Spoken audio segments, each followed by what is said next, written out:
Shalom semuanya, welcome home. Selamat datang pada devotional kita di hari yang ke-8. Dan hari ini kita akan sedikit belajar tentang yang namanya hal berpuasa. Dan kita akan sama-sama buka. Ayatnya itu diambil dari Yesaya 58. Kita akan sama-sama baca bersama-sama dari ayatnya yang pertama sampai ayatnya yang ke-12. Yesaya 58, aku akan bacakan untuk kita semua. Judul perikopnya adalah Kesalehan yang palsu dan yang sejati. Serukanlah kuat-kuat, janganlah tahan-tahan. Nyaringkanlah suaramu bagaikan sangkakala. Beritahukanlah kepada umatku pelanggaran mereka dan kepada kaum keturunan Yakub dosa mereka. Memang setiap hari mereka mencari aku dan suka untuk mengenal segala jalanku. Seperti bangsa yang melakukan yang benar dan yang tidak meninggalkan hukum Allahnya, mereka menanyakan aku tentang hukum-hukum yang benar. Mereka suka mendekat menghadap Allah, tanyanya, mengapa kami berpuasa dan engkau tidak memperhatikannya juga? Mengapa kami merendahkan diri dan engkau tidak mengindahkannya juga? Sesungguhnya pada hari puasamu engkau masih tetap mengurus urusanmu dan kamu mendesak semua buruhmu. Kita berhenti di ayatnya yang ketiga. Jadi Yesaya 58 ini menceritakan tentang kebobrokan bangsa Israel pada zaman Nabi Yesaya, di mana mereka dituliskan mereka tetap berpuasa. Mereka menanyakan tentang hukum-hukum Tuhan, tetapi sebenarnya hati mereka tidak berada pada Tuhan. Tuhan itu tidak berkenan kepada apa yang mereka lakukan. Tuhan nggak berkenan dengan puasa mereka, dengan persembahan mereka, dengan ibadah mereka, dan semua hal yang mereka lakukan. Jadi kita kan sama-sama belajar. Di ayat yang ketiga, ternyata kuncinya ada di sini. Sekali lagi aku akan bacakan ayat yang ketiga.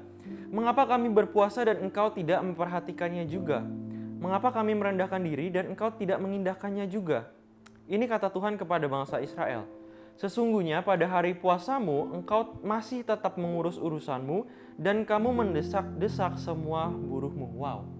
Jadi yang ditekankan di ayat ketiga yang Tuhan katakan adalah pelanggaran yang dilakukan bangsa Israel ketika mereka di dalam puasa mereka, ketika mereka menjalankan ibadah mereka kepada Tuhan adalah mereka self-centered atau mereka berfokus kepada urusan mereka sendiri, dan itu adalah satu kekejian di hadapan Tuhan.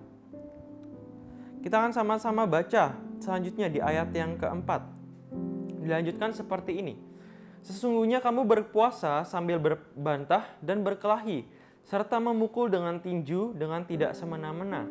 Dengan caramu berpuasa seperti sekarang ini, suaramu tidak akan didengar di tempat tinggi. Sungguh-sungguh inikah berpuasa yang kau kehendaki dan mengadakan hari merendahkan diri, jika engkau menundukkan kepala seperti gelagah dan membentangkan kain karung dan abu sebagai lapik tidur? Sungguh-sungguh itukah yang kau sebutkan berpuasa, mengadakan hari yang berkenan kepada Tuhan? Jadi sampai ayat yang kelima ini ada satu poin yang pengen aku tekankan pada kita semua. Fasting is not about what we want, but about what He wants in our life. Jadi mungkin sekarang kita semua berpuasa karena kita punya halangan-halangan dalam kehidupan kita. Mungkin kita ngalamin yang namanya restriction. Kita ngalamin yang namanya boundaries dalam kehidupan kita. Kita ada dalam masalah-masalah yang kita nggak bisa handle itu. Itu sebabnya kita minta Tuhan, aku minta supaya engkau yang ikut campur tangan dalam kehidupanku. Supaya aku bisa keluar dari restriction ini. Supaya aku keluar dari boundary. Supaya aku bisa lewatin permasalahan ini. Tapi tahukah kita, Alkitab mencatat bahwa ketika kita berpuasa dengan cara demikian, dikatakan bahwa engkau mengurus urusanmu sendiri, itu yang Tuhan katakan. Seperti yang tadi kita baca di ayat keempat, ayat kelima. Bangsa Israel ketika mereka berpuasa, mereka tetap ngurusin kepentingan mereka sendiri. Gimana mereka dapat keuntungan sebesar-besarnya dari tanah mereka, dari pekerjaan mereka, dan lain sebagainya. Tapi yang perlu kita sadari dalam puasa, it's not about what we want. Jadi kalau kita berpuasa, kita selama ini berdoa, Tuhan bantu aku lewati masalah ini. Tuhan bantu aku ini, Tuhan bantu itu. Tuhan aku declare ini dan itu. Tahukah kita, inti dari puasa itu bukan tentang apa yang kita inginkan. Tapi inti dari puasa adalah kita mengetahui apa yang Tuhan inginkan dalam kehidupan kita. Wow, keren ya. Jadi kita akan baca di ayat yang ke-6 dikatakan seperti ini. Kata Tuhan, bukan. Berpuasa yang kukehendaki ialah supaya engkau membuka belenggu-belenggu kelaliman dan melepaskan tali-tali kuk, supaya engkau memerdekakan orang yang teraniaya dan mematahkan setiap kuk, supaya engkau memecah-mecah rotimu bagi orang yang lapar dan membawa ke rumahmu orang yang miskin yang tak punya rumah. Dan apabila engkau melihat orang telanjang, supaya engkau memberi dia pakaian dan tidak menyembunyikan diri terhadap saudaramu sendiri. Ayat ke-6 dan ke-7 ini berbicara tentang yang namanya obedience atau ketaatan kita, obedience kita terhadap Tuhan. Jadi di dalam puasa ini, sudahkah kita bertanya kepada Tuhan, Tuhan, what do you want me to do? Tuhan, apa yang kau ingin aku lakukan? Karena puasa ini bukan tentang diri kita sendiri, bukan supaya kita dapat sesuatu ke Tuhan, bukan.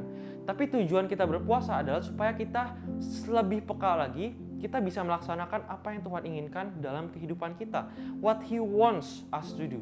Apa yang Dia inginkan dalam kehidupan kita. Kalau hari-hari ini puasa kita tentang kita, doa kita tentang kita, tentang urusan kita, tentang permasalahan kita, maka kita sedang melakukan ibadah yang salah, bukan seperti yang Tuhan inginkan.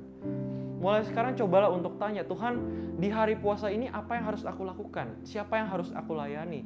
Siapa yang aku harus call? Siapa yang harus aku tanyakan kabarnya? Tuhan, siapa yang harus aku doakan mereka? Tanya kepada Tuhan. Dan kuncinya ada di sini. Di ayat ke-8, dikatakan seperti ini, ayat ke-8. Pada waktu itulah, ini river ke ayat ke-7, yaitu ketika kita obey kepada Tuhan. Pada waktu itulah terangmu akan merekah seperti fajar, dan lukamu akan pulih dengan segera. Wow, thank you Lord. Kebenaran akan menjadi barisan depanmu, dan kemuliaan Tuhan barisan belakangmu. Dan ini yang menarik yang aku dapatkan ketika kita yang namanya berpuasa. Dikatakan di ayat 8b, kebenaran akan menjadi barisan depanmu dan kemuliaan Tuhan barisan belakangmu. Artinya apa? Artinya ketika kita melakukan hal yang benar, nanti buntutnya akan ada yang namanya kemuliaan Tuhan. Jangan terbalik. Jangan terbalik. Seringkali kita kejar yang namanya kemuliaan Tuhan dulu. Kita kejar gimana caranya aku sukses. Gimana caranya kita fokus gimana dapat gaji yang tinggi. Gimana kita bisa memperoleh prestasi. Gimana kita bisa ini dan itu. Gimana masalahku selesai. Gimana aku keluar dari restriction. Itu berbicara tentang kemuliaan Tuhan. Tapi tahukah yang Tuhan katakan, kebenaran itu harus menjadi barisan depan kita dulu. Artinya apa? Artinya ketika kita follow, ketika kita obey, ketika kita taat dengan apa yang Tuhan perintahkan, kebenaran itu menjadi barisan depan kita, maka yang nantinya kemuliaan Tuhan itu akan follow. Ketika kita taat dengan apa yang Tuhan katakan, ketika kita disuruh untuk jujur, ketika kita disuruh untuk memaafkan, ketika kita disuruh untuk melayani orang, maka kemuliaan itu akan datang. Ketika kita fokus disuruh untuk masuk ke hadirat Tuhan lebih lagi, ketika kita disuruh fokus untuk mendengarkan suara Tuhan, kemuliaan itu akan datang nanti tanpa kita harus kejar. Jadi di poin kedua yang pengen aku tekankan adalah when we doing God's portion, God will doing our portion. Ketika kita melakukan yang namanya pekerjaan Tuhan, nantinya Tuhan yang akan menyertai kita. Ketika kita melakukan yang menjadi bagiannya Tuhan, yang menjadi keinginan Tuhan, maka nanti Tuhan yang akan campur tangan dalam restriction kita. Ketika kita melakukan apa yang menjadi kehendaknya Tuhan dalam kehidupan kita, nanti Tuhan akan bantu kita dalam kesusahan-kesusahan kita. Jadi nggak perlu pusing kalau kita misalkan sekarang kita bingung cari kerjaan di mana. Ketika kita ada boundaries dan kita nggak bisa lewatin itu, kita coba. Kuncinya itu bukan kita coba untuk fokus selesai dari masalah, kuncinya bukan kita fokus untuk lepas dari boundaries itu, tapi kuncinya adalah kejar kebenaran Tuhan lebih dulu. Carilah Tuhan terlebih dahulu, maka kemuliaan Tuhan itu akan mengikuti kita di belakang. Dan inilah janji Tuhan di ayat yang ke-9 sampai ayat yang ke-12. Mari kita sama-sama baca. Inilah janji Tuhan. Pada waktu itulah engkau akan memanggil dan Tuhan akan menjawab. Engkau akan berteriak minta tolong dan Ia akan berkata, ini aku. Apabila engkau tidak lagi mengenakan kuk kepada sesamamu dan tidak lagi menunjuk-nunjuk orang dengan jari dan memfitnah. Apabila engkau menyerahkan kepada orang lapar apa yang kau inginkan sendiri dan memuaskan hati orang yang tertindas, maka terangmu akan terbit dalam gelap dan kegelapanmu akan seperti rembang tengah hari. Ayat ke-11 ini janji Tuhan. Tuhan akan menuntun engkau senantiasa dan akan memuaskan hatimu di tanah yang kering dan akan membaharui kekuatanmu. Engkau akan seperti taman yang diairi dengan baik dan seperti mata air yang tidak pernah mengecewakan. Itu janji Tuhan. Dan yang terakhir, engkau akan membangun reruntuhan yang sudah berabad-abad dan akan memperbaiki dasar yang diletakkan oleh banyak keturunan. Engkau akan disebutkan yang memperbaiki tembok yang tembus, yang membetulkan jalan supaya tempat itu dapat dihuni. Jadi kita belajar bahwa kunci dari yang namanya ada breakthrough dalam kehidupan kita, kunci yang namanya ketika kita ingin yang namanya mengubah, kita bawa yang namanya revival dalam kehidupan kita bawa perubahan dibilang ke dasar yang diletakkan berabad-abad, kita bawa perubahan. Kuncinya adalah kejar yang namanya kebenaran.